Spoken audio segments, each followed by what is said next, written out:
পাকা কলা আর একটা ডিম দিয়ে বিকেলের নাস্তা কিংবা অতিথি আপ্যায়নের জন্য ভীষণ মজাদার একটি নাস্তা আপনাদেরকে তৈরি করে দেখাবো, যেটা খুবই কম সময়ে তৈরি করে নিতে পারবেন। চাইলে কিন্তু বিকেলের নাস্তা তৈরি করতে পারবেন কিংবা অতিথি আপ্যায়নে তৈরি করতে পারবেন, আবার চাইলে বাচ্চাদের টিফিনও দিতে পারবেন। খেতে কিন্তু দুর্দান্ত মজার হয়, আশা করছি অনেক বেশি ভালো লাগবে।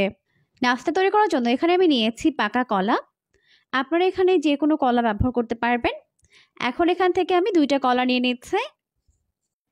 এরপর প্রথমে আমি কলাগুলোকে খোসা ছাড়িয়ে নিচ্ছি। এখন একটি বোলের মধ্যে নিয়ে নিচ্ছি।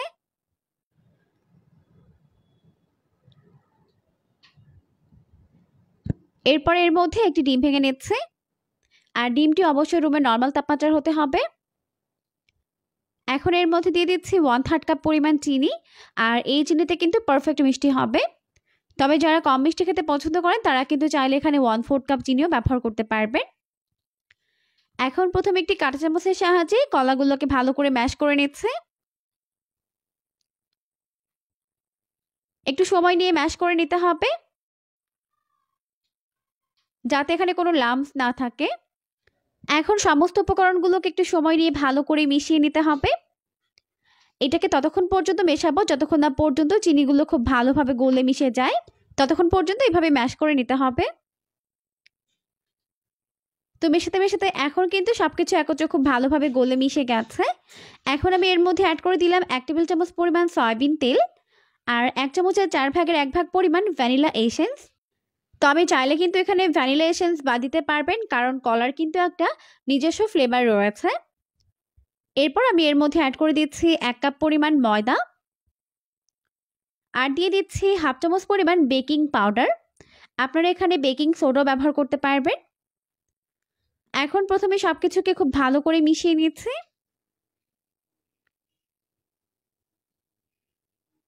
আর মেশানোর এই পর্যায়ে আমি এর মধ্যে অ্যাড করে দিচ্ছি 1 চামচের 4 ভাগের 1 ভাগ পরিমাণ লবণ। যারা মিষ্টি খাবারে লবণ দিতে পছন্দ করেন তারা দিবেন, আর না চাইলে বাদ দিতে পারবেন। এরপর আমি এর মধ্যে অল্প অল্প করে পানি দিয়ে ভালো করে মিশিয়ে একটি পাতলা ব্যাটার তৈরি করে নিব। চাইলে কিন্তু এই পর্যায়ে পানির পরিবর্তে আপনারা দুধও ব্যবহার করতে পারবেন। একটু সময় নিয়ে খুব ভালো করে মিশিয়ে পাতলা স্মুথ একটি ব্যাটার তৈরি করে নিতে হবে। তো এখন কিন্তু আমাদের নাস্তার জন্য পারফেক্ট ব্যাটার একদম রেডি হয়ে গেছে, দেখতেই পাচ্ছেন এরকমই স্মুথ হবে। এরপর আমি নাস্তাগুলোকে ফ্রাই করে নিব, তাই এখানে একটি গোল চামচ নিয়েছি। এরপর এই চামচের সাহায্যে আমি সবগুলো নাস্তা ফ্রাই করে নিব। এতে করে কিন্তু নাস্তার শেপগুলো একদম সমান হবে। তো নাস্তাগুলোকে ফ্রাই করার জন্য চুলায় একটা প্যান বসিয়ে দিয়েছে। যথেষ্ট পরিমাণে সয়াবিন তেল দিয়ে তেলটিকে ভালোভাবে গরম করে নিয়েছে। এরপর এর মধ্যে একটি একটি করে নাস্তার শেপগুলোকে দিয়ে দিচ্ছে। আর অবশ্যই তেলটিকে হাই ফ্লেমে গরম রেখে চুলার আঁচটিকে হাই ফ্লেমে রাখতে হবে, না হলে কিন্তু নাস্তাগুলো ফুলবে না। তো দেখতেই পাচ্ছেন 1 মিনিটের মতো ফ্রাই করে নেওয়ার পর একটা সাইডে কিন্তু সুন্দর একটা কালার চলে এসেছে। এখন আমি এইগুলোকে উল্টে দিচ্ছি অপর সাইডটা ভেজে নেওয়ার জন্য। আর একটা সাইড থেকে বাকি নাস্তার শেপগুলোকে দিয়ে দিচ্ছি। তো আমি এখানে একবারে যতগুলো ধরে দিয়ে দিব আর বাকিগুলোকে পরে ব্যাচে ভেজে নিব।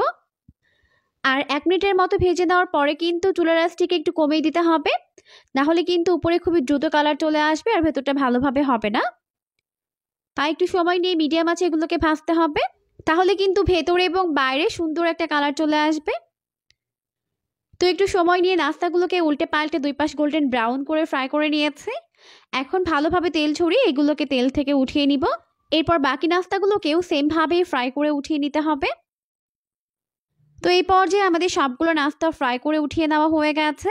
দেখতেই পাচ্ছেন মাশাআল্লাহ লুকটা কত বেশি ইয়ামি হয়েছে।